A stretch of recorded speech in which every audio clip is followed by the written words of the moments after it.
শুধু টাকা রোজগারের ফিকির। দেশে থাইকা পারো, নইলে বিদেশ গিয়া পারো, কোনো না কোনোভাবে পয়সা রোজগার করো। টাকা রোজগার করলে মা বাপ খুশি, টাকা রোজগার না করলে মা অখুশি। খালাস। এরপরে ইমান আছে কিনা, ইসলাম আছে কিনা, নামাজ আছে কিনা, কোরআন আছে কিনা, আল্লাহ চিনে কিনা, হালাল হারাম কিনা, জায়েজ না জায়েজ না, এত কিছু আমার দরকার।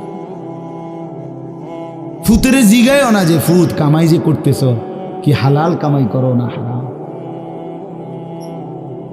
না এত কিছুর দরকার কি। টাকা দিতেছে, খাইতেছে, ঘুমাইতেছে, বিল্ডিং করতে আসে, জমি কিনতে আসে, আপেল মালটা খাইতেছে।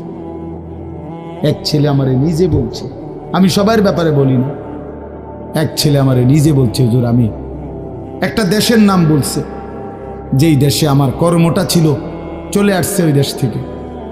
আমার বলছে, হুজুর আমার কর্মটা হলো এই, মদের বার, মদের হোটেলে নারী পুরুষ উলঙ্গ জিনাবে বিচার করে, আমার দায়িত্ব শুধু পাশে দাঁড়িয়ে মদের বোতল নিয়ে দাঁড়ায় থাকা, যতবার তারা চায় অতবার তাদেরকে মদ গ্লাসে ঢেলে দেওয়া, তাদের হাতে তুলে দেওয়া।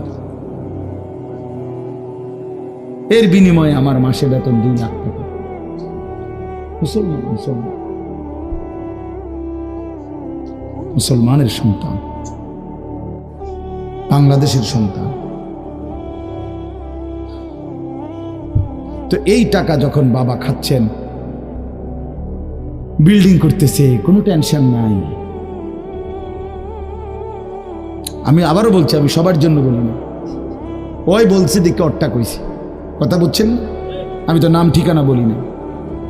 হে আত্মীয়তার আইয়ুহাল কাতি', আত্মীয়তার সম্পর্ক ছিন্নকারী ব্যক্তি, আসো।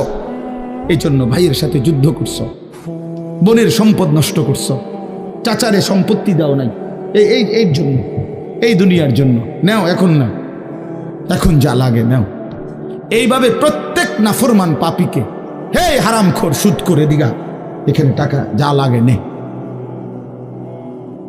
নে বাটপার, এখান থেকে টাকা নে, কি পরিমাণ টাকা দরকার ছিল নে।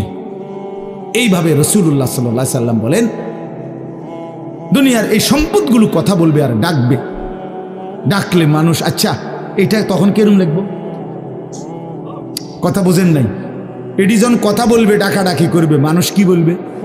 লোকেরা তো সবাই দাঁড়াইছে, মানুষও তো দাঁড়াইছে, তারারই তো ডাকতেছে, তো তারা কি বলবে? ওয়াকালাল ইনসানু মা লাহা, আল্লাহ নিজেই বলতেছে, লোকেরা তখন মানুষগুলো বলবে মা লাহা, এটা কি হলো, আরে এইটা কি কারবার, এগুলো কথা বলে কেমনে, এগুলো কি কয়, এরা আমার চিনলো কেমনে, আমি যে সিটার, আমি বাটফারে চিন্তা লাগলো, ইন্নারিল্লাহ, একেবারে পুরা ধরা অনবিচার আচার কিছুই শুরু হয়েছে না, এখনই বেজ্জুতি, বাকিটা তো অবস্থা খারাপ।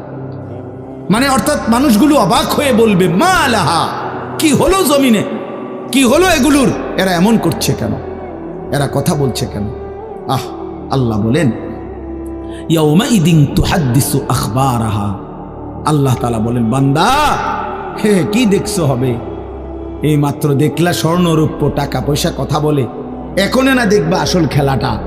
ইয়াউমাইদিন তুহাদ্দিসু আখবারাহা, আল্লাহ বলেন এখন দেখবা সরাসরি এই হাসরের মাঠে তোমার সামনে, তোমার পায়ের নিচের জমিন, তোমার পুরা জিন্দেগির কথা, তোমার যত তথ্য, ভালো কিংবা মন্দ, নেক কিংবা গুনাহ, তোমার সমস্ত কিছু রাতের কিংবা দিনের, একাকী কিংবা প্রকাশ্যের, গোপন কিংবা আড়ালের, আল্লাহর কসম জমিন সবটা এখন তোমার সামনে বলে দিব।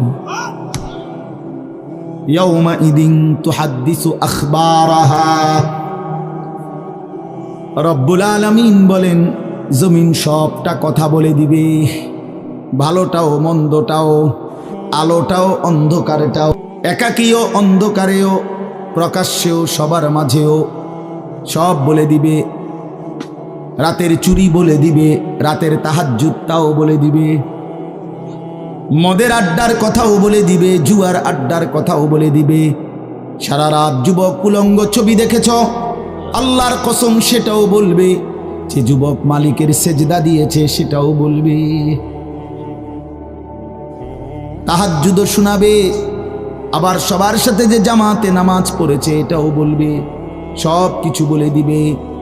আল্লাহ বলেন, যদি মানুষ ভাবতে চাও জমিন কিভাবে কথা বলে, স্বর্ণরৌপ্য কিভাবে কথা বলে, আল্লাহ বলেন বিআন্না রাব্বাকা আওহা লাহা, আল্লাহ তাআলা আদেশ করেছেন বলেই কথা বলে। আল্লাহ বললে, হুকুম করিলে আল্লাহর গোটা কায়নাত, গোটা সৃষ্টি জগৎটাই কথা বলে। ওয়াশাহিদা আলাইহিম সামউহুম ওয়া আবসারুহুম ওয়া জুলুদুহুম বিমা কানু ইয়ামালুন। আল্লাহ বলে, হাসরের ময়দানে বান্দা, তোমার কান, তোমার চোখ, তোমার সারা দেহের চামড়া, জুলুদুহুম, তোমার সারা দেহের চামড়া, হাসরের ময়দানে তোমার পুরা জিন্দেগির কর্মকাণ্ড বলে দিবে। চামড়াগুলো বলবে, চামড়া, মানুষের শাহওয়াত চামড়া। এই জন্য সমস্ত যৌনতার ঘটনা, অসভ্যতার ঘটনা শরীরের চামড়া বলে দিবে। মানুষের শাহওয়াত চামড়া। কথা বুঝছেন কিনা? হ্যাঁ, চরমে চামড়ার মধ্যে শাহওয়াত, কামনা, বাসনা, যৌন চাহিদা। এই জন্য যত লোক দেখবেন বিভিন্ন হসপিটালে, যত ডাক্তার চর্মরোগের ডাক্তার, তত লোক যৌন রোগেরও ডাক্তার। হ্যাঁ, চর্ম ও যৌন রোগ বিশেষজ্ঞ। এটা একই বিষয়, একই চ্যাপ্টার। চামড়া মানে আল্লাহ তাআলা বলেন, তোমার চামড়া বলে দিবে কত রাত, কত দিন নারীর প্রতি অবৈধ আগ্রহ, অস্থিরতার, বেহায়াপনার, অসভ্যতা করেছিলে।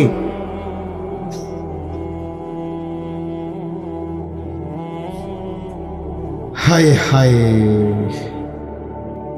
এজন্য নওজোয়ান ছেলে, তোমরা সবাই ভাই কষ্ট করে বসো।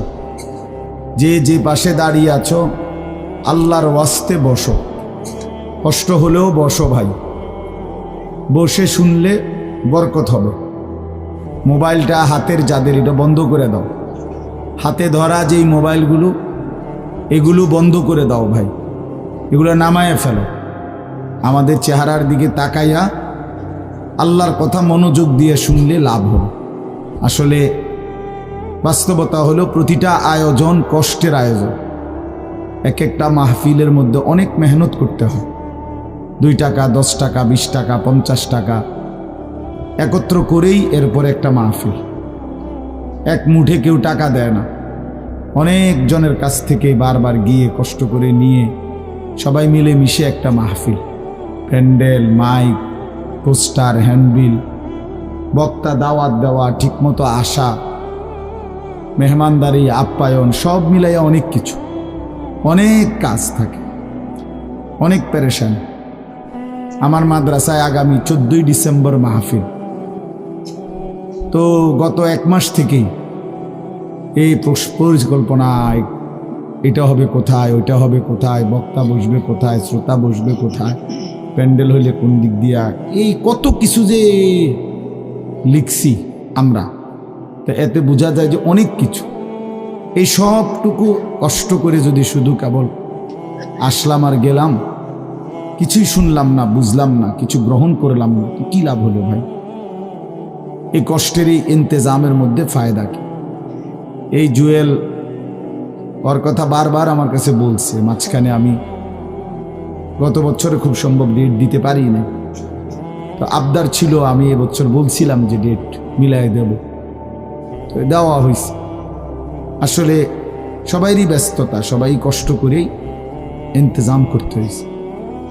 এই জন্য আমি অনুরোধ করি, সবাই আমরা, ছেলেরা তোমরাও ভাই বসো, ভাই ওই ছেলে বসো না বাবা, এনে বসো, বসো। এই ছেলেরা তোমরাও বসো ভাই, যে কদ্দুরই শুনো, অসুবিধা নাই, যতক্ষণই শুনো। ফ্যান্ট যদি বেশি সিফা হয় তো সোজাই আসো, বসো না। অনেকের ফ্যান্টে সমস্যা, এটা এত সিফা যে গোলামের প্যান্ট ফিন্দাই দিছে, এই জন্য এটা দিয়ে বসতে পারে। এটা জানুন না? না, এটা ঐতিহাসিক তথ্য, মানে দুষ্টামি না। যাদের প্যান্ট সিফা, এটা হলো গোলামের পোশাক, মানে কৃতদাসের পোশাক। হ্যাঁ, এটা হলো আফ্রিকান, যাদেরকে দিয়ে পৃথিবীতে কৃতদাসের কাজ করাইতো, অর্থাৎ এই ভেড়া, বকরি, উট, দুম্বা, এগুলো লালন পালনের কাজ করাইতো, তো তাদেরকে এরকম সিফা প্যান্ট ফিনে, মানে টাইট, কেন? যাতে বসতে না পারে। হ্যাঁ সত্যি, এটা ঐতিহাসিক কথা, যাতে বসতে না পারে, কাজে যাতে ফাঁকি দিতে না পারে, এই জন্য এদেরকে এই চিপা প্যান্ট এটা পরায় দিছে। নাহলে এটা কোনোভাবেই সুস্থ স্বাভাবিক কোনো মানুষের পোশাক না। সামান্যতম সুস্থতা আছে যার ভিতরে, সে এত টাইট এটা পরে কীভাবে? তারা হাঁটে কেমনে, বসে কেমনে, পেশাব পায়খানার জরুরত আছে মানুষের, তাইলে এটা পড়া মানে দাঁড়াইয়া প্রস্রাব করা ছাড়া তো অন্য কোনো সিস্টেম নয়, নাহলে এটা সে কীভাবে বুঝবে? তাইলে এত কষ্ট করে মানুষের পোশাক আল্লাহ তাআলা নাজিল করেছে। ইয়া বনি আদমা কদ আনজালনা আলাইকুম লিবাসান, কোরআন শরীফে আছে। আল্লাহ বলেন, হে বনি আদম, আমি আল্লাহই তোমাদের উপরে পোশাক নাজিল করেছি। পোশাক আল্লাহর দেওয়া। এই যে মানুষ পোশাক পরার এই অনুভূতি, এটা আল্লাহর দেওয়া। আদম আলাইহিস সালামকে আল্লাহ তাআলা সৃষ্টি করে পোশাক ছাড়া পেশ করে নাই ফেরেশতাদের সামনে। কি মনে হয় আপনার? খোলামেলা, বুঝছেন না কথাটা? তো ওনার গায়ে কি ছিল? পোশাক ছিল। তো আল্লাহ তাআলা যখন থেকে আদমকে সৃষ্টি করলেন, তখন থেকে আদমের গায়ে পোশাকও দিল, সেই থেকেই পোশাক। ইউয়ারি সাওআতিকুম ওয়ারিশা, এটা স্পষ্ট। আল্লাহ বলছে দুইটা উদ্দেশ্যে পোশাক দিলাম। এক, এটা তোমাদের লজ্জা ঢেকে দিবে, আর ওয়ারিশা, এটা তোমাদের সৌন্দর্যের উপকরণ হবে। তাহলে এটার মধ্যে একটা আর্ট আছে, সৌন্দর্য আছে, এটা লজ্জা ঢাকবে। এখন যদি লজ্জাই না ঢাকে, এটা যদি সতরই না ঢাকে, তো এটা হলো কি? আল্লামা তকি উসমানী দামাত বারাকাতুহুমুল আলিয়া হযরত বলছেন যে কোনো মানুষের, পুরুষের সতর কোমর থেকে নিয়ে, নাভি থেকে নিয়ে হাঁটু, এটুকু জায়গা এভাবে ঢাকতে হবে। একে তো মোটা হইতে হবে কাপড়, যাতে করে পাতলার কারণে চামড়া দেখা না যায়। আরেকটা হলো এতটুকু ঢিলে ঢালা হইতে হবে, যাতে করে এতটা টাইট হইয়া না লাগে, যেন অঙ্গ প্রত্যঙ্গ, রান, পিছনের অংশ কার কেমন এটা বোঝা না যায়, স্বাভাবিক যেন ঢিলে ঢালা হয়। নাই তো এটা কি হয় না, পোশাক হয় না। একবারে শরীর সাইজ কাইটা কাইটা বানানো, এটা কোনোভাবেই সৌন্দর্য না। এই জন্য এটা একটা গুরুত্বপূর্ণ বিষয়। এটা বলে অনেক সময় অনেকেরই দেখি, এই বেচারা আমাদের সাথেও কোনো সময় দেখা করতে আসলে মাদ্রাসায়, মনে করেন মাহফিলের দাওয়াত দিতে আসছে অথবা এমনি দেখা করতে, তো আমাদের তো নিচে বসতে হয়, চেয়ার টেবিল নেই। তো এই নিচে বসতে কইলে আর বই তারা এটারে টানতে টানতে ফ্যান যান শেষ। বেচারা নিজেও কষ্টে প্যারেশানিতে পড়ে, আমরাও প্যারেশানিতে পড়ি। এই জন্য স্বাভাবিক ঢিলে ঢালা পোশাক পরা উচিত, একটু যেন করে চলতে ফিরতে আরাম হয়। ভাই তোমরা বসতে না, তোরা এখান চলে যাও বেটা, অপদার্থ কোথাকার, যাও এখান থেকে বেটা। হ্যাঁ যাও, তোমার মতো দু চারজন শ্রোতা না হলে কি ফালতু কোথাকার। এতবার বললাম, এটা বসতে ক্ষতি কি? আল্লাহর কথা বসে শুনতে হয়। এটা এতবার একটা কথা বলতেছি, এটা যদি গুরুত্ব না হয় তো এটা কি হলো বলে? আল্লাহর কথা বসে শুনতে হয়, এটা তো একটা সার্কাস না। কি বলেন, এটা কি একটা সার্কাস? তাইলে কোরআন শরীফে আছে এটা। মুসা আলাইহিস সালামকে আল্লাহ তাআলা তুর পাহাড়ে জুতা খুলতে বললেন কেন? জুতা খুলে বসবার জন্য। আল্লাহর কথা বসে শুনতে হয়, জুতা খুলে শুনতে হয়, তাইলে নিজের মধ্যে পরিবর্তন আসে। আদব ছাড়া ইলম হয় না। কোরআন সুন্নাহর যে জ্ঞান, এই জ্ঞানের জন্য আদব জরুরি, অন্য পড়ার জন্য এটা এতটা জরুরি। বাংলা, অঙ্ক, ইংরেজি, পদার্থ, জীববিজ্ঞান পড়ার জন্য পেশাব করে ফানি লন লাগে না, বুঝেন না? দাঁড়াইয়া বসুক, বসে পড়ুক, বসে পেশাব করুক, এতে কোনো অসুবিধা নেই। কিন্তু আল্লাহর কোরআন পড়বার জন্য, রাসূলুল্লাহ সাল্লাল্লাহু আলাইহি সাল্লামের সুন্নাহ পড়বার জন্য প্রস্রাব করে ঢিলা নিতে হয়, টয়লেট পেপার ব্যবহার করতে হয়, পানি ব্যবহার করতে হয়, পবিত্র হইতে হয়। হ্যাঁ আসো আব্দুর রহমান, তুমি এনে আও। না না না, এখানে আসো। তো এই জন্য এটা জরুরি বিষয়। আমাদের কোরআন এবং সুন্নার এলেমের জন্য আপনার আদব জরুরি, আখলাক জরুরি, তহারত জরুরি। এই যে এখন এখানে একটা এটা আপনাদের এটা শুধু একটা মহড়া না, বরং এখানেও তো কোরআন সুন্নার এলম বলার জন্যই ওলামায়ে কেরাম আপনাদেরকে বসাইছে, ঠিক না? তো তাইলে আদব জরুরি। মাওলানা ইয়াহিয়া বয়ান করতেছিলেন, হ্যাঁ আল্লাহ তাআলা, আমি যেটুকু আইসা মাত্র শুনলাম, আল্লাহ তাআলা হাসরের ময়দানে এক কদম পাও বাড়াইতে দিবেন, জিন্দিগির প্রতি ইঞ্চির হিসাব হবে।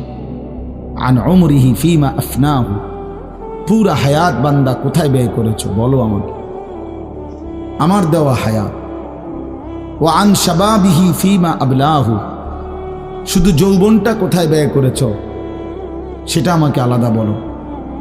ও আন মালিহি মিন আইনা ইকতাসাবাহু ওয়া ফিমা আনফাকাহু, প্রতিটি টাকার ব্যাপারে হিসাব দাও দুইটা। এক, টাকাটা কামাই করছো কেমনে, ব্যয় করেছো কোথায়। ওয়া মাদা আমিলা ফিমা আলিমা, যা যা শিখেছিলা, জেনেছিলে, শুনেছিলে, তা কি পরিমাণ আমল করেছো সেটা বল, সেটা বল। এই জন্য এই বিষয়গুলো জরুরি। বাপ রাসূলুল্লাহ সাল্লাল্লাহু আলাইহি সাল্লাম বলেন, এগুলো উত্তর না দিয়ে কোনো মানব সন্তান হাসরের ময়দানে এক কদম সামনে যাইতে পারবে, এক কদম সামনে যাইতে। কোরআনুল কারীমের মধ্যে আছে, আল্লাহ তাআলা বলেন, ফাওয়ারাব্বিকা লানাসআলান্নাহুম আজমাইন আম্মা কানু ইয়ামালুন। আল্লাহ তাআলা বলেন, আমার কসম, মানে আল্লাহর কসম, আল্লাহ নিজের কসম করে বললেন, আমি অবশ্যই তোমাদেরকে জিজ্ঞেস করব, অবশ্যই অবশ্যই সকলকে, আজমাইন, সকলকেই আমি আল্লাহ জিজ্ঞেস করব, আম্মা কানু ইয়ামালুন, দুনিয়ার হায়াতে যা তোমরা করেছিল। এই জন্য আল্লাহ তাআলার আড়াল হওয়ার কোনো সুযোগ নেই, হিসাবের বাইরে আমরা কেউ না। আল্লাহ তাআলা বলেন, সুম্মা লাতুসআলুন্না ইয়াউমা ইদিন আনিন নাঈম। আল্লাহ তাআলা বলেন, ওই বাবা, আরে কি প্লাস্টিকে না, কথা বলো কেন? আল্লাহ তাআলা বলেন, আমার দেয়া প্রতিটি নিয়ামত সম্পর্কে অবশ্যই আমি তোমাদেরকে জিজ্ঞেস করব, প্রতিটা নিয়ামত। হাদিসের মধ্যে আছে, আল্লাহ তাআলা জিজ্ঞেস করবেন, নবী সাল্লাল্লাহু আলাইহি সাল্লাম বলেছেন, আল্লাহ জিজ্ঞেস করবেন, আলাম নসিহ জিসমাক, বান্দা আমি মোট এতদিন তোমার শরীর সুস্থ রাখি নাই, সেইটুকু শুকর কি আদায় করেছো বলো। অনুরভিকা মিনাল মা, আমি কি তোমাকে প্রতিবার তৃষ্ণার্ত অবস্থায় পানি পান করিয়ে তোমার তৃষ্ণা নিবারণ করি নাই? যতবার পানি পান করছো, তো এরপরে আমার কি শুকর আদায় করছো বলো বান্দা। আহা বদনসিব মুসলমান তো আলহামদুলিল্লাহ বলতেও জানে, পানি পান করে সেরা যে একবার আলহামদুলিল্লাহ বলবে, এটুকু তো জানে, এটুকু তো জানে। তাইলে এই জন্য বললাম, আমরা কিন্তু প্রত্যেকেই আমাদের হায়াত, ইয়াহিয়ার ওই কথার থেকে আমি বললাম, আমাদেরকে উত্তর দিতে হবে। ওয়াকিফুহুম ইন্নাহুম মাসউলুন। আল্লাহ তাআলা বলেন, হাসরের ময়দানে ফেরেশতাদেরকে বলবেন, আমার বান্দাদেরকে দাঁড় করাও, তাদেরকে এখন জিজ্ঞেস করা হবে একজন একজন করে। ওয়াকুল্লুহুম আতিহি ইয়াউমাল কিয়ামাতি ফারদান।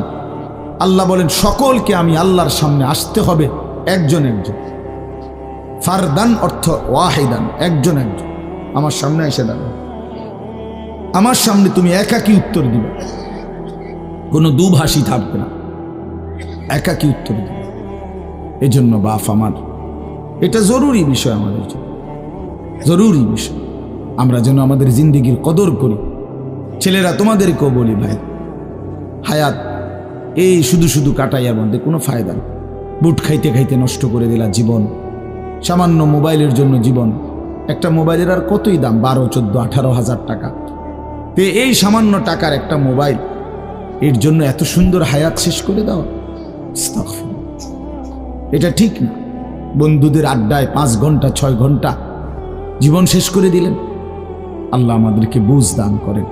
এজন্য চলেন প্রতিটা মাহফিলের বয়ান মনোযোগ দিয়ে শুনবেন, জুমার নামাজের বয়ান মনোযোগ দিয়ে শুনবেন। যখনই ওলামায়ে কেরাম কথা বলে মনোযোগ দিয়ে শুনলে ধীরে ধীরে পরিবর্তন হয়। মানুষ একদিনে বদলায় না, এটা আমরাও জানি। একদিনে কোনো জুনায়েদ বাগদাদি হয়ে যাবেন, একদিনে কোনো আব্দুল কাদের জিলানি হয়ে যাবেন। ওনারা নিজেরাও একদিনে হয় নাই, তা আপনি হইবেন কেন? বুঝেন নাই? জুনায়েদ বাগদাদি এত বড় আল্লাহর ওলি হয়েছে একদিনে, তো বাইজিদ বুস্তামি এত বড় আল্লাহর ওলি হয়েছে একদিনে, তো আপনি হবেন কেন? কাজে এইটা কোনো কথা না। কিন্তু শুনতে থাকলে, গুরুত্ব দিলে, আন্তরিকতা দিয়ে শুনলে একদিন আল্লাহ তাআলা বদলে দেয়, পরিবর্তন নসিব হয়। এই পৃথিবীতে অগণিত মানুষ যারা জালেম ছিল, নাফরমান ছিল, পাপী ছিল, হাজারো অন্যায়ের মধ্যে ডুবা ছিল, এমন মানুষও আল্লাহর দয়ায় কোনো একদিন রাত গভীরে, কোনো একদিন দিনের আলোতে, কোনো সামান্য কথায়, কোনো সামান্য ঘটনায় জিন্দেগি বদলায় ফেলছে।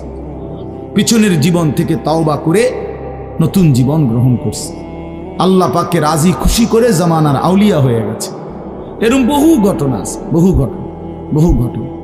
এই জন্য আমরা ইনশাআল্লাহ মনোযোগ দিয়ে আল্লাহর কথা, আমার বয়ান না শুধু সমস্ত আলেমদের বয়ান মনোযোগ দিয়ে শুনবেন। বলেন ইনশাআল্লাহ। কোরআন সুন্নাহর কথা মনোযোগ দিয়েই শুনবেন, দেখবেন বরকত হবে। যদি আমার এই কথা একজনে বুঝেন, আমি মনে করি এতটুকুই আমার লাভ। দুইজন বুঝতে দুইজনই লাভ। আল্লাহ আমাদেরকে তৌফিক দান। চলেন, কোরআনুল কারীমের এই সূরাটি 99 নম্বর সূরা। 114টি সূরা কোরআন শরীফে, তন্মধ্যে এটা হলো 99 নাম্বার, 30 নাম্বার পারা। পুরা কোরআনুল কারীমের মধ্যে মোট 30 পারা। এই মোট 30 পারার মধ্যে এটা হলো 30 নাম্বার পারার সূরা, 99 সূরা নাম্বার। সূরাটির নাম হচ্ছে জিলজাল, সূরায়ে জিলজাল। জিলজাল শব্দের অর্থ বা জালজালা, জিলজাল একই শব্দ, দুইটার দুই রকম ব্যবহার। অর্থ হলো ভূমিকম্প। জিলজাল শব্দের অর্থ কি বলেন? ভূমিকম্প। ভূমিকম্প, এই যে জমিন কাঁপে, ভূমিকম্প হয়, এই সূরার অর্থ হলো এইটা।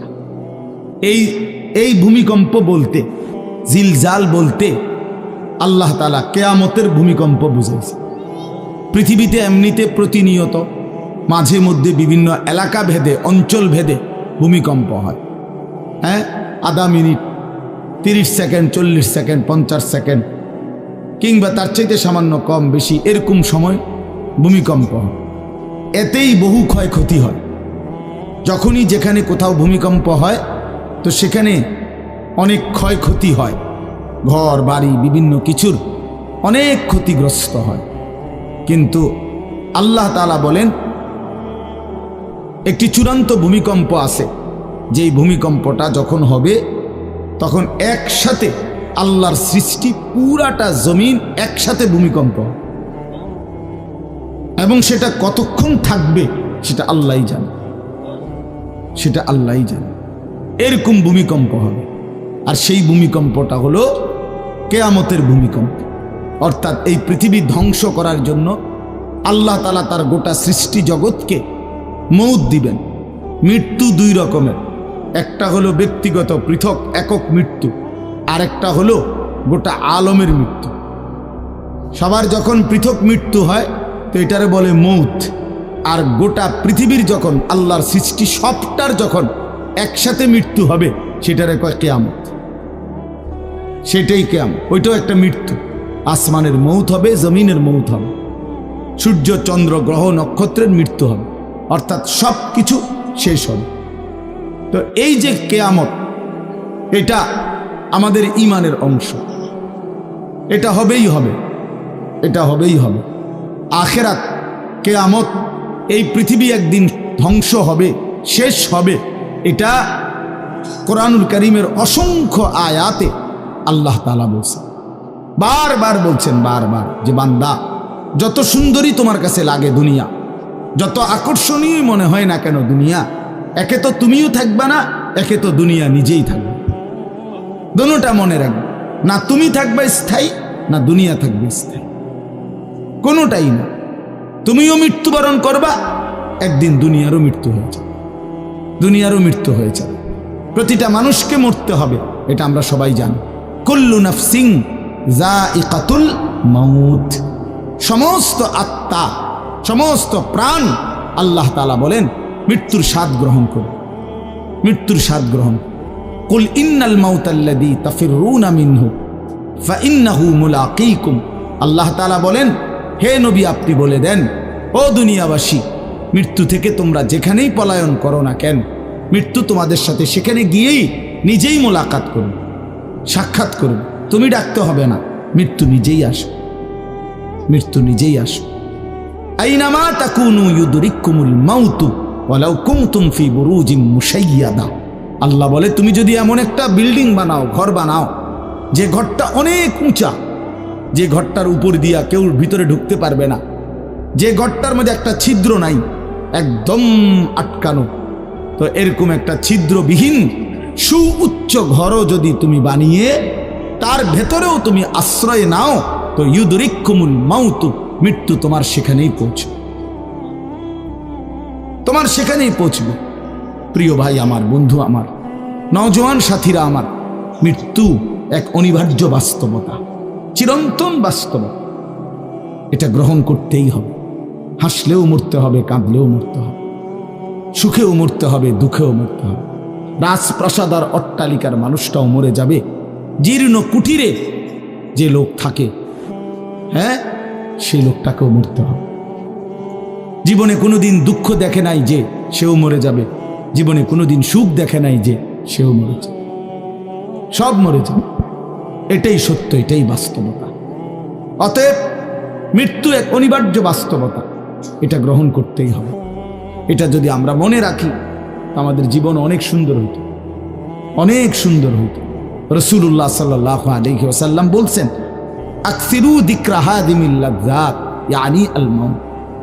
আল্লাহর নবী বলেন, আমার উম্মত তোমরা বেশি বেশি ওই জিনিসটা স্মরণ করো, যে জিনিস তোমাদের সমস্ত স্বাদ, আনন্দ, আহ্লাদ চিরতরে মিটায় দিবে, তোমারে চিরস্তব্ধ করে দিবে।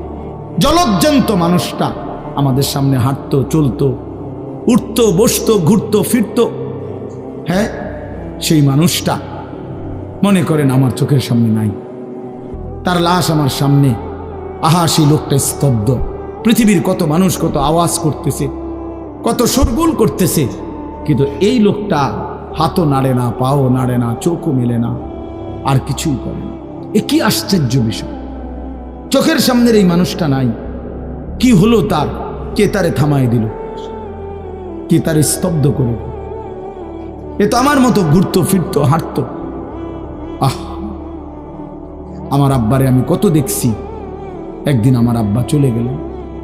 আমার দাদারে আমি কত দেখছি, আমার দাদা একদিন চলে গেল। আমার জ্যাঠারে আমি দেখে আসছি, দোয়া করে আসছি, ফু দিয়ে আসছি। এক সপ্তাহ পরে জ্যাঠা ইন্তেকাল করলেন, আবার এক সপ্তাহ পরে আমি গিয়া জ্যাঠার জানাজা পড়াইছি। এই তো বাস্তবতা। যুবক ভাই, তুমিও মনে রাখো, বয়স্ক বাবা আপনিও মনে রাখেন। হাসান বসরি রহমতুল্লাহ আলাইহি একজন বড় বুজুর্গ ছিলেন। উনি বলতেন, তিনি যখন কোনো যুবককে দেখতেন আর বয়স্ক দেখতেন, তো তিনি যুবকদেরকে বলতেন, ইয়া মা'শারাশ শাবাব ইন্না যারআ কাদ তুদরিকুহুল আহাতু ক্বাবলা আন ইয়াবলুগা। তিনি উপদেশ দিতেন, হে যুবকগণ শোনো, সব ফুল, সব ফল, সব গাছ চারা পরিপক্ক পাকা পর্যন্ত পৌঁছায় না, তার আগেই অগণিত ফুল, অগণিত ফল, অগণিত চারা গাছ ঝরে ঝরে। এটা উনি মনে করাইতেন মৃত্যুর কথা। উনি এটা বুঝাইতেন, যুবক তুমি দেখো, একটা আম গাছের মধ্যে যতগুলো মুকুল ধরছে ফুল, সবগুলো আম হয় না। যতগুলো আম ধরছিল ছোট ছোট, সবগুলো বড় পাকা পর্যন্ত যায় না, তার আগেই ঝরে যায়। ঝরেই যায় বেশি, থাইকা যায় অল্প। তার মানে যুবক, কিশোর, তরুণ এই বয়সেই মৃত্যু হয় বেশি, বৃদ্ধ পর্যন্ত পৌঁছে কম। পুরা বাড়িতে অনেক সময় এমন হয় একজনও বয়স্ক লোক নাই, একজনও নাই। আমার ঘর, আমার বাপ চাচাদের যে ঘর, সেখানে আপনার এখন আমার চাচাতো ভাই, জ্যাঠাতো ভাই, আমার ভাই বেরাদর সব মিলাইয়া আমাদের ছেলে পেলে ভাই বাতিজা মিলে না হয়তো 60-70 জন আছি আমরা, কিন্তু আমাদের একজনও বয়স্ক লোক নাই। আমার দাদাও নাই, দাদিও নাই, জ্যাঠাও নাই, চাচাও নাই, আমার আব্বাও নাই, কেউ নেই। তাইলে কেন এমন হলো? তাহলে বোঝা গেল অধিকাংশই ঝরে যায়, কবরে চলে যায়, মৃত্যু হয়ে যায়। এই জন্য ধোঁকা না খাওয়া। আরেকটা হলো, বয়স্ক লোককে দেখলে উনি বলতেন, হাসান বসরি রহমতুল্লাহ আলাইহি, ইয়া মাশারা শুয়ুখ, হে বৃদ্ধগণ। উনি তাদেরকে জিজ্ঞাসা করতেন যে মা ইউনতাজারু বিসসারআ ইযা বালাগা, যখন কোনো ফসল পাইকা যায় তখন আর বাকি থাকে কি? কি বাকি থাকে? কাটা। কথা বলে না, কি বাকি থাকে? ক্বালু আল হাসাদ, বা কাটাটা বাকি থাকে, পাইকা তো গেছে। তার মানে আপনারা পাইকা তো গেছেন, বয়স তো হয়েই গেছে, আর শুধু মৃত্যুটা বাকি, আর শুধু মৃত্যুটা বাকি। তাইলে যুবককে বলতেন, তুমি ভেবো না তুমি বৃদ্ধ হবা, কারণ অসংখ্য ফুল তো আগেই ঝরে যায়, অসংখ্য ফল তো আগেই ঝরে যায়, অসংখ্য গাছ তো আগেই ঝরে যায়। আবার বৃদ্ধকে বলতেন যে আপনার তো আর কিছুই বাকি নাই, আপনি তো পাইকেই গেছেন, এখন শুধু কাটা, কবর, মৃত্যু ছাড়া আর বাকিটা কি? তাহলে মৃত্যু ভুলে না যাওয়া, মৌত ভুলে না যাও। রাসূলুল্লাহ সাল্লাল্লাহু আলাইহি ওয়াসাল্লাম বলেন, কাফা বিল মাউতে ওয়াইজান। নবীজি বলেন, কোনো মানুষ যদি মৃত্যুর কথা স্মরণ করে, তার ওয়াজের জন্য, নসিহতের জন্য এটাই যথেষ্ট, এটাই যথেষ্ট। আমরা কিতাবে পড়ছি, হযরত ওমর রাদিয়াল্লাহু তাআলা আনহু, এত বড় সাহাবী, উনি বলতেন, কুল্লা ইয়াউমিন ইউকালু মাতা ফুলান মাতা ফুলান ওয়ালা বুদ্দা মিন ইয়াউমিন ইউকালু মাতা ওমর। তিনি বলতেন, হায় শোনো, প্রতিদিন ঘোষণা হয় আজ অমুকের মৃত্যু হলো, অমুকের মৃত্যু হলো, অমুকের মৃত্যু হলো। অচিরেই একদিন ঘোষণা হবে আজ ওমরের মৃত্যু হলো, আজ ওমরের মৃত্যু হলো। উনি বলেন, এই ঘোষণা শুনবে খুব দ্রুত একদিন। এই জন্য বাপ, এই আমাদের ব্যক্তিগতভাবে প্রতিনিয়ত মৃত্যু হচ্ছে, ঠিক এভাবে আমরা তো মরছি, একদিন এই গোটা আলমের মৃত্যু হবে। এই গোটা সৃষ্টিটাই আল্লাহ তাআলা গুটায় ফেলবে। আচ্ছা, কি আশ্চর্য কথা, এটা কি অবাক করা। এক মিনিট যদি কেউ বিবেক দিয়া ভাবে, যারে বলে কি হুজুর, বলেন কি, এত বড় আসমান ভেঙে যাবে, এই সূর্য খসে পড়বে, চাঁদ খসে পড়বে। আল্লাহ তাআলা বলছে, ইযা সামাউন ফাতারাত, আসমান ভেঙে যাবে, ওয়া ইদাল কাওয়াকিবুন তাসারাত, তারকারাজি খসে খসে পড়বে, ইযা শামসু কুব্বিরাত ওয়া ইদাল কাওয়াকিবুন তাসারাত। আল্লাহ তাআলা বলছেন, সূর্যটা গুটায় ফেলা হবে, পাহাড়গুলো বালির মতো, তুলার মতো উঠতে থাকবে। ইদা রাজ্জাতিল আরদু রাজ্জা, এই জমিনের মাটিগুলো রেজা রেজা, পাউডার পাউডার হয়ে যাবে। ইদাল বিহারু ফুজ্জিরাত, সমুদ্র, খাল, বিল, নদীর পানিগুলো সব টকবগে উতরাইয়া গরম হইয়া বাষ্পের মতো উড়ে যাবে। না কোথাও পানি থাকবে, না কোথাও গাছ থাকবে, না আসমান থাকবে, না জমিন থাকবে, কিছু না। আচ্ছা, এটা কেমন কথা, এটা কেমন আশ্চর্য বিষয়। এই গোটা আলমের মৃত্যু হবে। আল্লাহ তাআলা কোরআনুল কারীমে বিশ্বাস করেন, অসংখ্যবার এই কথা এটা বলছে, এটা হবেই হবে। ইদা ওয়াকাতিল ওয়াকিআ, আল্লাহ বলেন এই ঘটনাটা ঘটবে। লাইসা লি ওয়াকাতিহা কাযিবা, এই ঘটনা মিথ্যা মনে করার মতো কেহ নাই। যেদিন ঘটে যাবে তখন আর কারো কোনো মিথ্যাবাদী আর থাকবে না, অর্থাৎ কেউ আর অস্বীকার করার সুযোগ হবে না। চোখের সামনে দিন, চোখের সামনে দিন। কোরআন শরীফে একটা সূরা আছে, সূরা হজ। ওই যে আমরা হজ করি না, এই হজ সূরাটার নাম।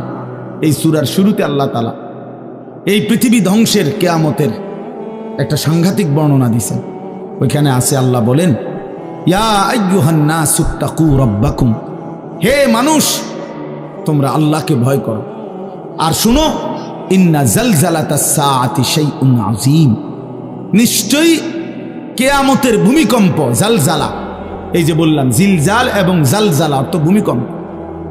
আল্লাহ বলেন কিয়ামতের ভূমিকম্প, ইসরাফিল যখন ফু দিবে, আমার এই পৃথিবী যখন ভাঙতে শুরু করবে, এই সৃষ্টি জগৎ পুরাটা যখন আমি আল্লাহ গুটায় ফেলবো, ওয়াসসামাওয়াতু মাতবিয়াতুম বিয়ামিনি, আল্লাহ বলেন 7 আসমান আমি আল্লাহ তাআলার হাতের মধ্যে গুটায় ফেলবো, গুটায় ফেলবো। তুমি জানো না আমার ক্ষমতা। কুল্লু মান আলাইহা ফান ওয়া ইয়াবকা ওয়াজহু রাব্বিক, সব শেষ করে দেব আমি, শুধু আমি আল্লাহই থাকব, শুধু আমি আল্লাহই থাকব। তো আল্লাহ তাআলা বলেন এই ইসরাফিল ফু দিলেই, শুরু করিলেই জমিনে ভূমিকম্প শুরু হবে। ইন্না জালজালাতাস সাআতি শাইউন আযীম, আল্লাহ বলেন নিশ্চয়ই এই কিয়ামতের ভূমিকম্প এটা শাইউন আযীম, বড়ই ভয়ানক, বড়ই মারাত্মক। কারণ দুনিয়ার ভূমিকম্প 1 নাম্বার হলো বর্তমানের ভূমিকম্প কখনো 30 সেকেন্ড, কখনো 40 সেকেন্ড, কখনো 47 সেকেন্ড, 50 সেকেন্ড, এই সেকেন্ড সেকেন্ড মিনিট 47 মিনিট নি ভূমিকম্প হয়। কথা কর না কেন? 30 মিনিট ভূমিকম্প হয়। 30 মিনিট ভূমিকম্প হইলে আমাদের 14 গোষ্ঠী থাকবো নি কেন? 30 সেকেন্ড 40 সেকেন্ড হয় ভূমিকম্প। এইটুকুতে একে তো সময় সামান্য, দ্বিতীয়ত হলো একসাথে গোটা পৃথিবীতে হয় না, এদিকে হলে ওইদিকে হয় না এরকম।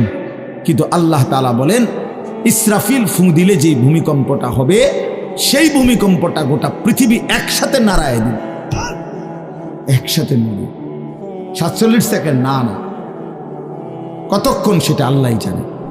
তখন অবস্থা কি হবে? মানুষের আতঙ্ক, এই ভূমিকম্পে আতঙ্ক। হ্যাঁ, আমি একবার চাঁদপুর মাহফিলে ছিলাম, রাত্রে ঘুমাইছি মসজিদের রুমে, ইমাম সাহেবের রুমে। এই সময় ভূমিকম্প আইছে, দরজা খুলে দিছি দৌড়, মসজিদের মাঠে আইছি দাঁড়াইয়া, চাই যে পুরা গ্রামের মানুষ সব আইসা বলছে হই হুল্লোড় চিৎকার, হায় হায়। অথচ সবাই চিৎকার দিতে দিতে ভূমিকম্প শেষ। ভূমিকম্প হয়েছেই তো অল্প একটু, কিন্তু এটুকুর আতঙ্কেই যা হুজুর পাবলিক বরাবর। কিসের হুজুর আর কিসের পাবলিক, বক্তা শ্রোতা সমান। এই এখন মনে করেন ভূমিকম্প হইলে আমরা সব দিন দৌড়, আমি এখানে বুজুর্গি দেখাইব, এটা হ্যাঁ, আমি একটা বড় হুজুর বেটা প্রধান বক্তা, আমি লড়লে কি মানুষে কি করব, আপনি কি করবেন আমার সময় কো, আমার জান নিয়ে টানাটা। আল্লাহু আকবার। তো এই সামান্য ভূমিকম্প, কিন্তু আল্লাহ তাআলা বলেন ইসরাফিল সিংহা ফু দিলে যে ভূমিকম্প হবে বান্দা, সেটা বড়ই ভয়ানক, সেটা সারা পৃথিবী নড়বে একসাথে। তখন কি হবে মানুষের আতঙ্ক? ইয়াউমা তারাউনাহা তাযহালু কুল্লু মুরদিআতিন আম্মা আরদাআত। এই 1 নম্বরে আল্লাহ বলেন যে মা তার বাচ্চাটাকে দুধ পান করাইতেছিল, এই কোলের বাচ্চা, দুধের বাচ্চা, আপন মা তার দুধের বাচ্চা ভুলে যাবে, ফেলে দিবে, ছুঁড়ে মারবে, আর মা পাগলের মতো দৌড়ানো শুরু। কোরআন শরীফের আয়াত। ওয়াতাদাউ কুল্লু যাতি হামলিন হামলাহা। এবং আল্লাহ তাআলা বলেন যে মায়ের পেটের বাচ্চা 10 মাস পূর্ণ হয়ে গেছে, আগামী 2 ঘন্টা 5 ঘন্টা পরে বাচ্চাটা এমনিতেই প্রসব হইতো। আল্লাহ তাআলা বলেন ইসরাফিলের ফু দিলে জমিন যখন কাঁপতে শুরু করবে, তো এই গর্ভধারিণী মা, গর্ভবতী নারী পাগলের মতো এভাবে ছুটবে, দৌড়বে, নিজের গর্ভের বাচ্চা নিজেই পড়ে যাবে। ও তারান নাসা সুকারা, আল্লাহ বলেন মাতালের মতো সমস্ত মানুষগুলো ছুটতে থাকবে। ফাইদা বারিকাল বাসার ওয়া খাসাফাল কামার ওয়া জুমিআ আশ-শামসু ওয়াল কামার। আল্লাহ তাআলা বলে চন্দ্র সূর্য আলোহীন হয়ে যাবে, সূর্য চন্দ্র এক হয়ে যাবে। ওয়া জুমিআ আশ-শামসু ওয়াল কামার ইয়াকুলুল ইনসানু ইয়াওমাইদিন আইনাল মাফার। লোকেরা দৌড়বে আর ছুটবে, মানুষ একে অপরকে জিজ্ঞেস করবে ভাইয়া পালাবো কোথায়, দাঁড়াবো কোথায়? কোথাও তো স্থির কোনো জায়গা নাই, কোথায় দাঁড়াবো?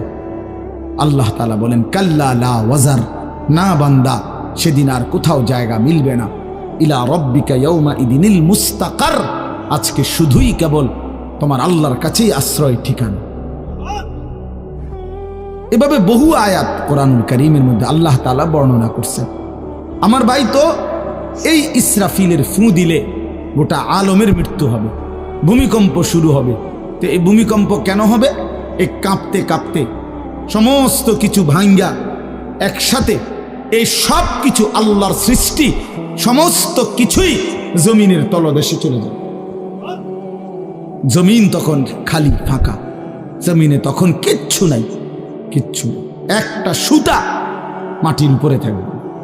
এই প্রথমবার ইসরাফিল ফু দিলে সমস্ত কায়নাত, ইনসান, জিন, আল্লাহর সমস্ত সৃষ্টি মাখলুকাত সব জমিনের তলদেশে চলে যায়।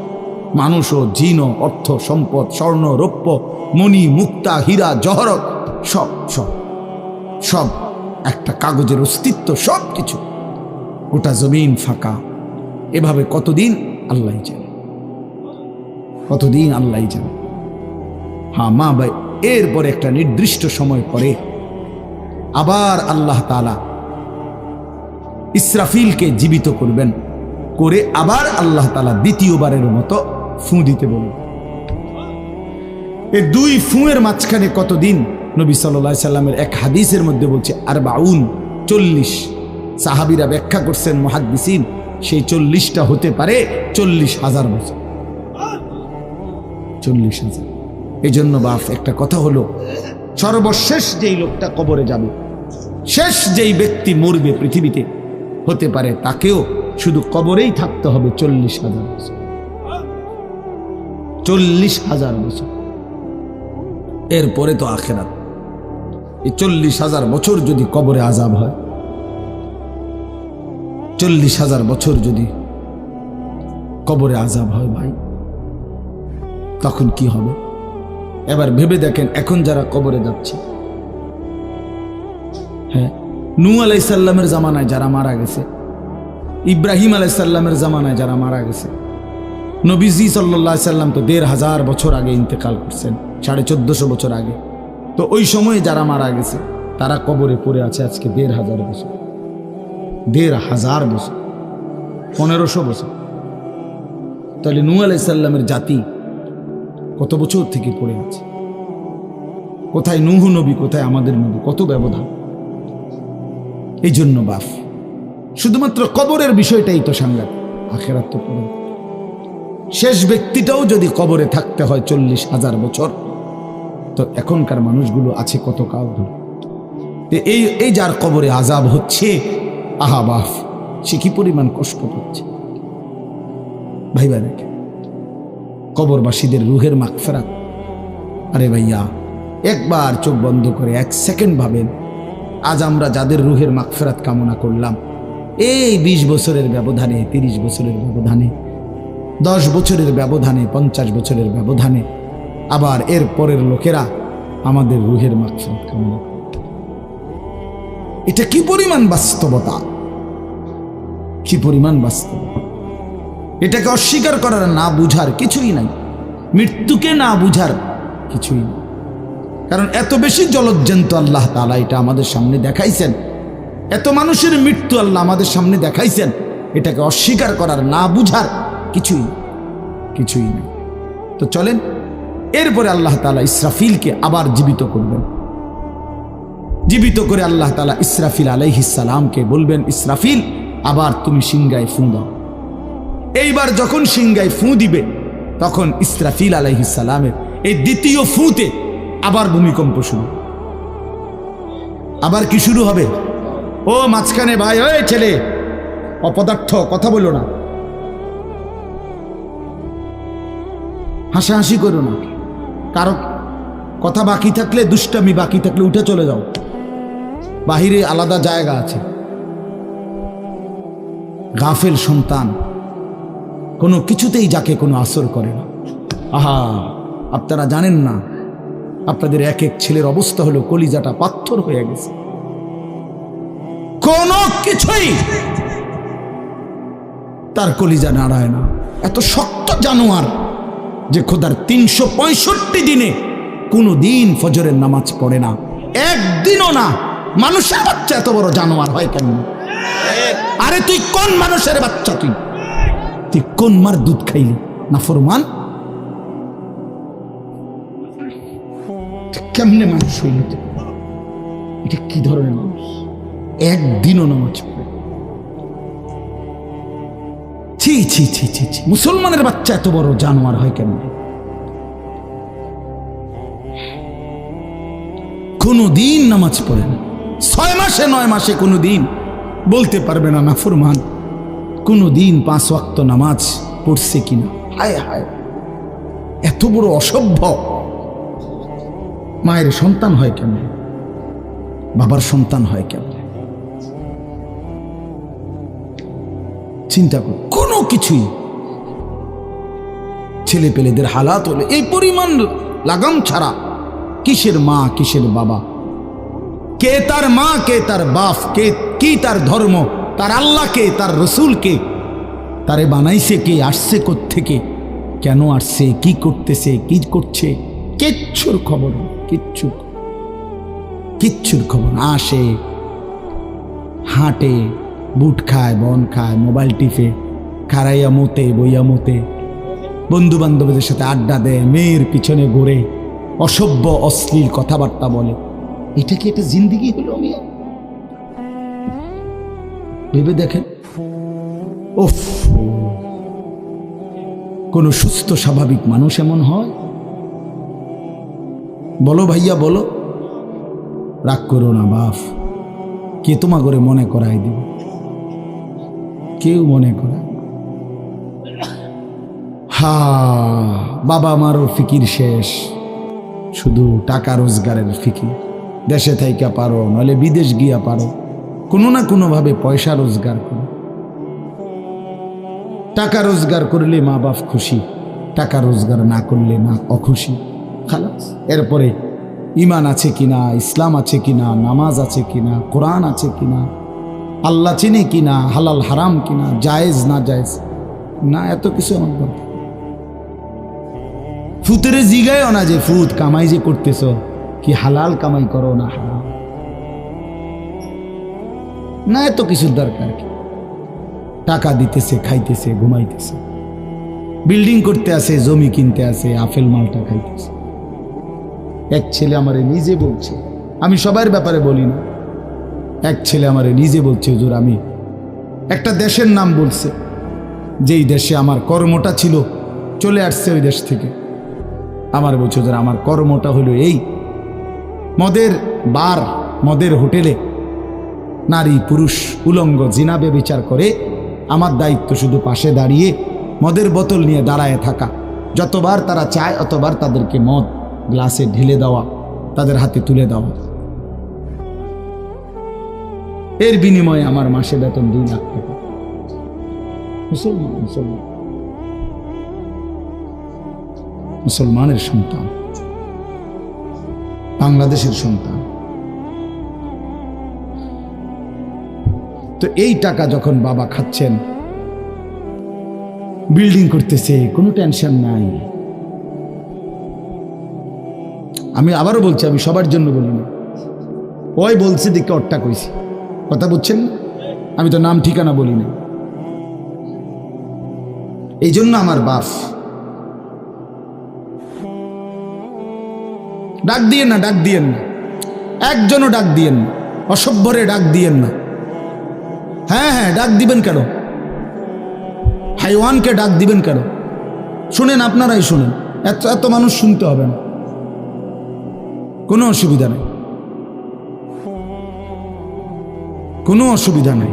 আমি তো এটাই বুঝাইতে চাইতেছি, প্রত্যেকটা মানুষ আজকে মুসলমান, আমরা ঘর দেখায়, ফার্নিচার দেখায়, বিল্ডিং দেখায়, শুধু দোয়া করেন, ঘরটা করছি, শুধু দোয়া করে, কিতা দোয়া করতে হবে না, কিতা দোয়া করতে, বিল্ডিং এর দোয়া কিতা, আবার ইট বালুর লেগে দোয়া করে লাভ কি বেড়া? হুজুর মোটরসাইকেল কিনছি, শুধু দোয়া করে দেন, কিতা দোয়া করতে, কি মোটরসাইকেলের দোয়া কিতা? আবার আজীব লাগে না? বাস্তব এগুলো ছাদ ডালাই দিই, মাইজ শুধু দোয়া করে দেন, ছাদ ডালাই দোয়া। ওটা ছাদ ডালাই করে, ওটার ফুতে মোবাইলে অশ্লীল উলঙ্গ ছবি দেয়। ওটার সন্তান উনি দাঁড়াইয়া রয়েছে মিস্ত্রিগো সামনে, ওনার গাম বাইয়া বাইয়া পড়তেছে ছাদ ডালাইয়ের দিন, আর অসভ্য জানোয়ার সন্তান বন্ধুদের সাথে উলঙ্গ ছবি দেখতেছে। ওই জানোয়ারের জন্য উনি ছাদ ডালাই নিতেছে, ওই হাইওয়ানের জন্য উনি ঘর করে দিয়ে দেখতেছে। উনি কবরে জায়গা ঘর করে দিয়ে গেছে, এর জন্য ঘর করলেন? ছি ছি ছি ছি ছি। আমার দেওয়া ঘরে আমার কষ্টের কমাইয়ে এখানে বসে বসে রঙিন ছবি দেখবে, উলঙ্গ দৃশ্য দেখবে ঘরে শুয়া শুয়া সারা রাত। এর জন্যই আমার জীবনের এই অর্জন, এই ছিল আমার উপার্জনের উদ্দেশ্য। আহ, কতবার বললে বুঝবেন, কেমনে বললে বুঝবেন, কারে বললে বুঝবেন? আল্লাহ মাফ করে দেন। চলেন বাপ, তো বলতেছিলাম আল্লাহ তাআলা ইসরাফিল আলাইহিস সালামকে বলবেন আবার ফু দাও। তো তিনি দ্বিতীয়বারের মতো ফু দিলে জমিন আবার ভূমিকম্প শুরু হবে। এই ভূমিকম্পে জমিন কাঁপতে কাঁপতে এইবার জমিনের তলদেশে ওই প্রথমবার ফু দেওয়াতে ভূমিকম্প কাঁপতে কাঁপতে সব উপরে যা ছিল সব নিচে চলে গেছে। মনে আসেনি এটা কইছি? তাহলে উপরটা কি? ফাঁকা। এইবার নিচে যা ছিল সব উপরে চলে আসে। এই আসলেই এটা হাসরের মাঠ। সমস্ত নিচের জিনিস যা কিছু, একেবারে মানুষ, গরু, ছাগল, হাঁস, মুরগা, জিন, ইনসান, গদ, দুয়ার, বাজার, ব্যবসা, দোকান, টাকা, হীরা, জহরত, মণি, মুক্তা, টাকা পয়সা, অর্থবিত্ত, সব সোজা কথা জমিনের তলদেশের সব কিছু জমিনের উপরে উঠে আসবে। উঠে আসলেই এইটা হাসরের মাঠ। এইটা, এই হাসরের মাঠ কোনটা জানেন? এই যেখানে বসে আছেন এখন, এইটাই হাসরের মাঠ। এই জমিনের উপরেই হাসরের মাঠ। বাকি শুধু আল্লাহ কোরআন বলছে ইদাল আরদু মুদ্দাত, আমি আল্লাহ জমিনটাকে টেনে আরো লম্বা করে দেব, আরো বড় করে দেবো আর কি, প্রশস্ত করে দেবো। কারণ ওই যে পিসের মানুষ খারাপ লাগবে না, মানুষ তো দাঁড়াই বসেই আদম আলাইহিস সালাম থেকে নিয়া, তো মানুষ বেশি না, মানুষ, গরু, ছাগল, হাঁস, মুরগা, জিন, ভূত সব খারাপ না, সব দাঁড়াবে। এই জন্য আল্লাহ তাআলা বলেন জমিন আমি প্রশস্ত টেনে দিব, লম্বা করে দিব, এতটুকু। বাকি এটাই হাসরের মাঠ, এটাই হাসরের মাঠ। এই কথাটাই এখানে আল্লাহ তাআলা উল্লেখ করছেন। ইদা জুলজিলাতিল আরদু জিলজালাহা, যখন দ্বিতীয়বারের মতো ইসরাফিলের ফু দিলে জমিনের ভূমিকম্প শুরু হবে। ওয়া আখরাজাতিল আরদু আসকালাহা, আল্লাহ তাআলা বলেন তখন জমিন তার তলদেশে যা ছিল সমস্ত জমিনের তলদেশে, এগুলো এতদিন জমিনের বোঝা ছিল, বোঝা মানে মাটির নিচে, এগুলো সে মনে যেন ফোজা কান্দে লইছে। এবার ওয়া আখরাজাতিল আরদু আসকালাহা, জমিন তার বোঝা মানে জমিনের তলদেশে যা ছিল সে এবার তা জমিনের উপরে উঠায়, উপরে উঠায়। এরপরে আশ্চর্য কথা শুনেন, এরপরের কথাটার জন্য রাসূলুল্লাহ সাল্লাল্লাহু আলাইহি সাল্লাম হাদিসে বলছেন, এই ভাই শুনেন, ছেলেরা তোমরাও শোনো। নবী সাল্লাল্লাহু আলাইহি সাল্লাম বলেন এই জমিনের তলদেশ থেকে যখন সবকিছু উপরে উঠে আসবে তখন অর্থ সম্পদ, হীরা জহরত, মণি মুক্তা, স্বর্ণ রৌপ্য এগুলো স্তূপ আকারে উঠে আসবে জমিনের উপরে, মানে হাসরের মাঠে। তো নবীজি একেবারে স্পষ্ট হাদিস, নবীজি সাল্লাল্লাহু আলাইহি সাল্লাম বলেন তখন এই স্বর্ণ রৌপ্য, টাকা পয়সা, হীরা জহরত এগুলো, এই অর্থ সম্পদগুলো আল্লাহর কুদরতে কথা বলবে। স্বর্ণের টুকরা কথা বলবে, কথা বলবে, রৌপ্যের টুকরা কথা বলবে, এগুলো কথা বলবে। কথা কি বলবে? এগুলো তখন ওই নাফরমান মানুষগুলোকে ডাক দিবে, ডাক দিবে, আইয়ুহাস সারিক, হে চোর, এদিকে এই সম্পদের জন্য চুরি করেছিলে, আজ যা দরকার নেও। আইয়ুহাল কাতি', হে ডাকাত, এদিকে এদিকে আসো, এই সম্পদের জন্য ডাকাতি করছিল, আজ নেও।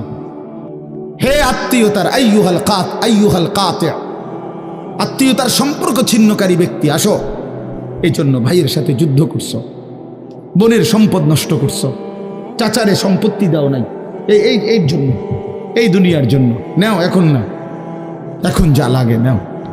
এইভাবে প্রত্যেক নাফরমান পাপীকে, হে হারামখোর সুদ করে দিগা, এখানে টাকা যা লাগে নে, নে বাটপার, এখান থেকে টাকা নে, কি পরিমাণ টাকা দরকার ছিল নে। এইভাবে রাসূলুল্লাহ সাল্লাল্লাহু আলাইহি সাল্লাম বলেন, দুনিয়ার এই সম্পদগুলো কথা বলবে আর ডাকবে, ডাকলে মানুষ, আচ্ছা এটা তখন কেরম লিখবো, কথা বোঝেন নাই, এটি যখন কথা বলবে, ডাকাডাকি করবে, মানুষ কি বলবে? লোকেরা তো সবাই দাঁড়াইছে, মানুষও তো দাঁড়াইছে, তারারই তো ডাকতেছে, তো তারা কি বলবে? ওয়াকালাল ইনসানু মা লাহা, আল্লাহ নিজেই বলতেছে, লোকেরা তখন মানুষগুলো বলবে মা লাহা, এটা কি হলো, আরে এটা কি কারবার, এগুলো কথা বলে কেমনে, এগুলো কি কয়, এরা আমার চিনল কেমনে, আমি যে সিটার, আমি বাটফারে চিন্তা লাগলো, ইন্নারিল্লাহ, একের পুরা ধরা, অনবিচার আচার কিছুই শুরু হয়েছে না, এখনই বেজ্জুতি, বাকিটা তো অবস্থা খারাপ। মানে অর্থাৎ মানুষগুলো অবাক হয়ে বলবে মা লাহা, কি হলো জমিনে, কি হলো এগুলোর, এরা এমন করছে কেন, এরা কথা বলছে কেন?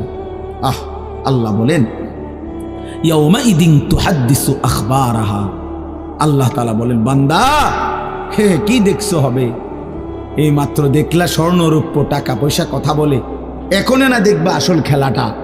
ইয়াউমাইদিন তুহাদ্দিসু আখবারাহা, আল্লাহ বলেন এখন দেখবা সরাসরি এই হাসরের মাঠে তোমার সামনে, তোমার পায়ের নিচের জমিন, তোমার পুরা জিন্দেগির কথা, তোমার যত তথ্য, ভালো কিংবা মন্দ, নেক কিংবা গুনাহ, তোমার সমস্ত কিছু, রাতের কিংবা দিনের, একাকী কিংবা প্রকাশ্যের, গোপন কিংবা আড়ালের, আল্লাহর কসম জমিন সবটা এখন তোমার সামনে বলে দিবে।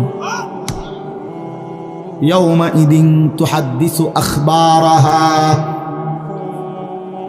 রব্বুল আলামিন বলেন জমিন সবটা কথা বলে দিবে, ভালোটাও মন্দটাও, আলোটাও অন্ধকারটাও, একাকীও অন্ধকারেও, প্রকাশ্যেও সবার মাঝেও, সব বলে দিবে।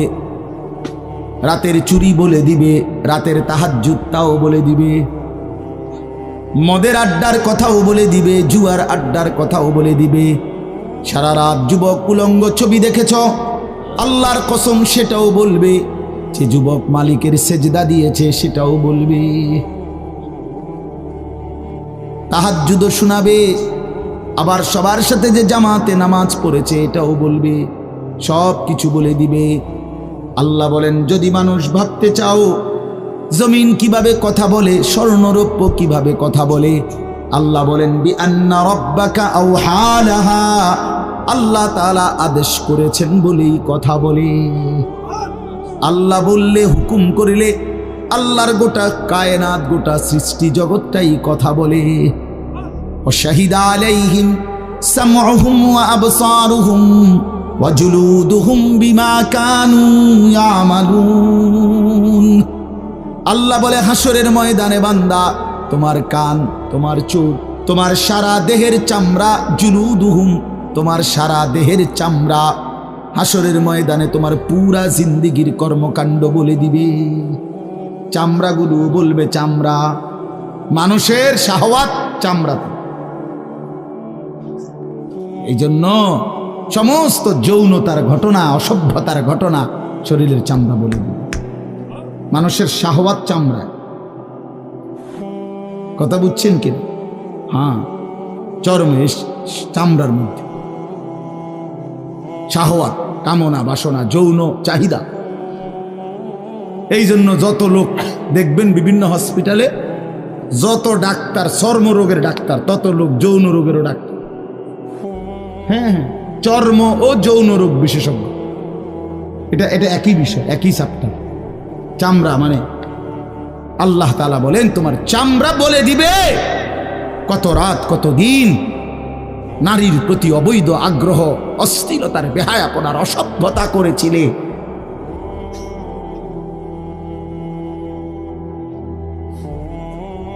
হায় হায়, বিআন্না রাব্বাকা আওহা লাহা, আল্লাহ বলেন আমি আল্লাহ হুকুম করেছি বলে কথা বলুন। এই জন্য আল্লাহ হুকুম করিলে চামড়াও কথা বলে, কানেও কথা বলে। এখন কি কানে কথা বলে? কিন্তু সেদিন বলল চোখেও কথা বলবে। এখন চোখ কথা বলে না, মানে সব কিছুর জবান খুলবে, সব কিছু। আপনারা বলেন, আমরা তো মনে করি জিহ্বায় কথা বলে না, জিহ্বায় কথা বলে না, আল্লাহর হুকুম হইলে কথা বলে। নাহলে যেই লোক বোবা তারও তো জিহ্বা আছে না, তো সে কথা বলে না। যেই লোক কানে শুনে না, তো তার কি আপনার এইভাবে কান বলতে কিছু নাই, তো সে শুনে না কেন, কথা বলেন না কেন? আল্লাহর হুকুম। যার চোখ, যে চোখে দেখেন, এই যে জুয়েল ভাই, আমি মূলত তার মহব্বতেই মাহফিলটা দিছি। তো এই যে দেখে না, তো তার এভাবে তো চোখ আছে, সে দেখে না কেন? আল্লাহ তাআলার হুকুম নাই বলে দেখে, ঠিক কিনা বলেন না কেন? মজার বিষয় হলো রাসূলুল্লাহ সাল্লাল্লাহু আলাইহি সাল্লাম হাদিসে স্পষ্ট বলেছেন, বিশ্বাস করেন, একেবারে বিশুদ্ধ হাদিস, আল্লাহ তাআলা তার দুইটা চোখ নিয়ে গেছে। নবীজি বলছেন, সে যদি সবর করে আল্লাহর হুকুমের উপরে চলতে পারে, রাসূলুল্লাহ সাল্লাল্লাহু আলাইহি সাল্লাম বলেন, আল্লাহ তাআলা তাকে এই দুইটা চোখ নিয়ে যাওয়ার কারণে, অন্ধ বানানোর কারণে সে যে সবর করলো, আল্লাহ রসুল বলছেন আল্লাহ তাআলা নিশ্চিত তাকে জান্নাত দান করবে। এই জন্য তুমি ভাই সবর করো। মালিকের এই দুনিয়া দেখতে পারলা না, তো অপেক্ষা করো, একদিন জান্নাত দেখবা, জান্নাতের হুর দেখবা, তো আরো মজা হবে যে আমি প্রথমেই জান্নাতি দেখলাম, জান্নাতি দেখলাম। যা মালিক, দুনিয়া দেখলাম না তোমার, তুমি আমারে জান্নাত দেখাই। আল্লাহ তৌফিক দান করুন। ইয়াউমাইদিন ইয়াসদুরুন নাসু আশতাতান লিয়ুরাউ আমালাহুম, আল্লাহ বলেন তখন দলে দলে ফেরেশতারা মানুষগুলোকে লাইনবদ্ধ, সারিবদ্ধ করে দলে দলে বানাবে। লোকেরা পরস্পর, প্রত্যেকটা মানুষকে ফেরেশতারা আলাদা আলাদা গ্রুপ বানিয়ে দেবে হাসরের ময়দানে। তখন প্রত্যেকে এই গ্রুপে গ্রুপে, দলে দলে লিয়ুরাউ আমালাহুম, নিজেদের আমল নামা, নিজেদের আমল দেখবার জন্য সামনে এগিয়ে যাবে। অর্থাৎ প্রত্যেককে তার আমল নামা দেখবার জন্য, দেওয়ার জন্য নির্দিষ্ট জায়গায় নিয়ে আসবে। নেওয়ার পরে সেখানে প্রত্যেকের ফাইল, প্রত্যেকের খাতা, আমল নামা তার হাতে তুলে দেওয়া হবে। দিলেই সে দেখবে। আল্লাহ বলতেছেন, ফামান ইয়ামাল মিসকালা যাররাতিন খায়রান ইয়ারা, এক বিন্দু, এক অণু পরিমাণ, পরমাণু পরিমাণ, সামান্য থেকে সামান্য পরিমাণও নেকি, কল্যাণ, তাও তুমি দেখতে পাবা। ওয়া ইয়ামাল মিসকালা যাররাতিন শাররান ইয়ারা, বিন্দু থেকে বিন্দু মন্দ যা করেছিলে তাও তুমি দেখতে পাবে।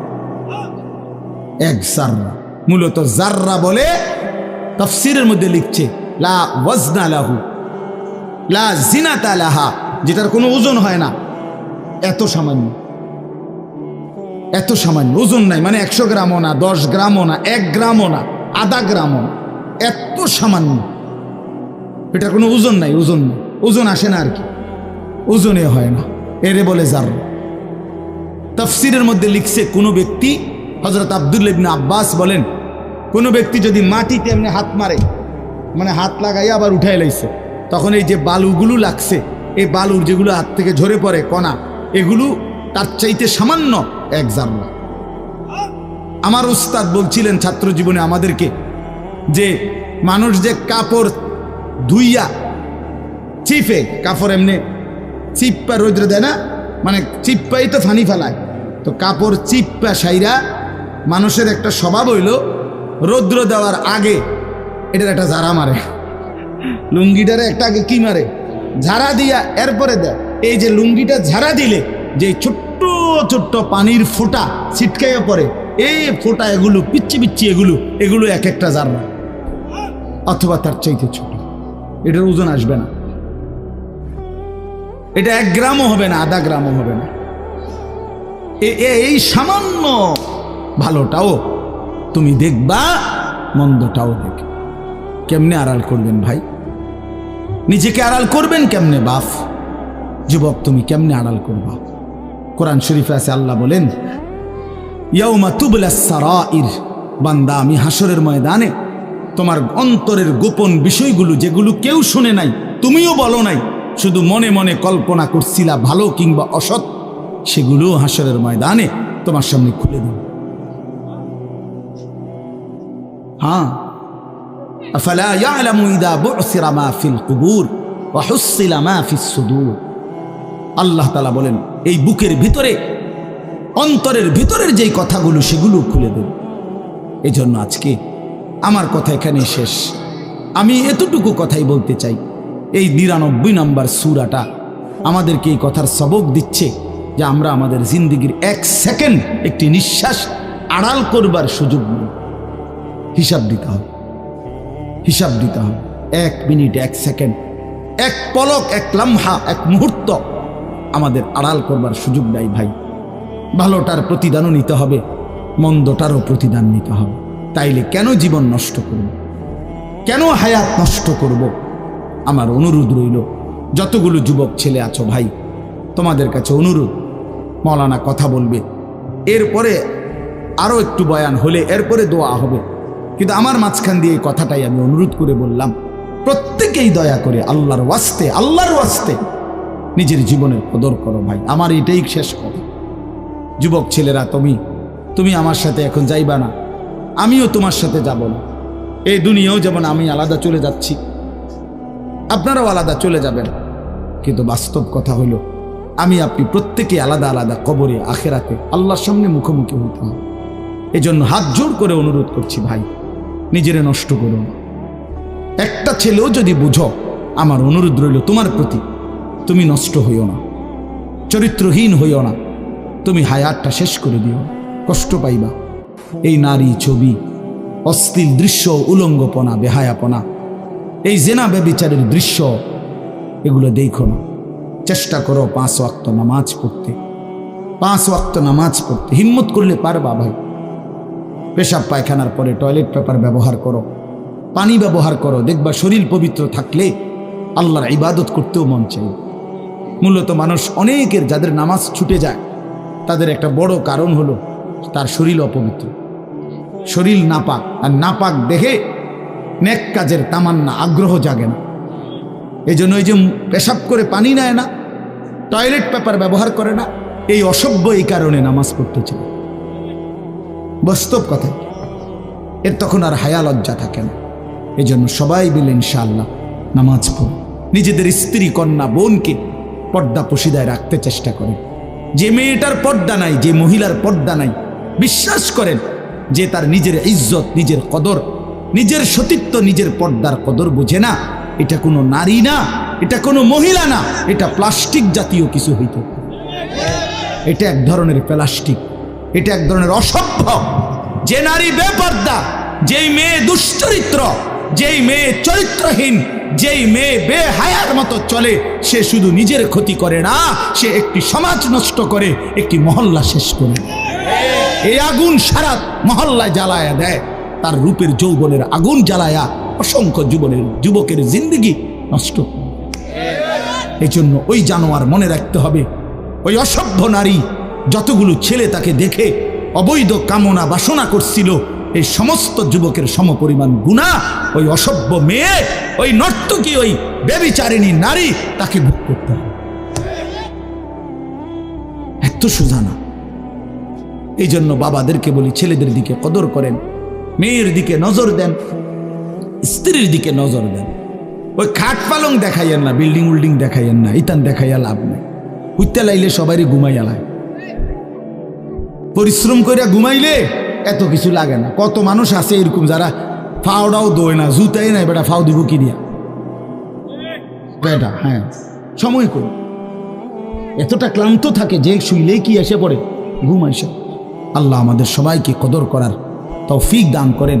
আজকের এই মাহফিলকে আল্লাহ তাআলা ভরপুর বরকত দান করেন। আল্লাহ তাআলা আপনাদের সবাইকে কবুল আর মঞ্জুর করেন।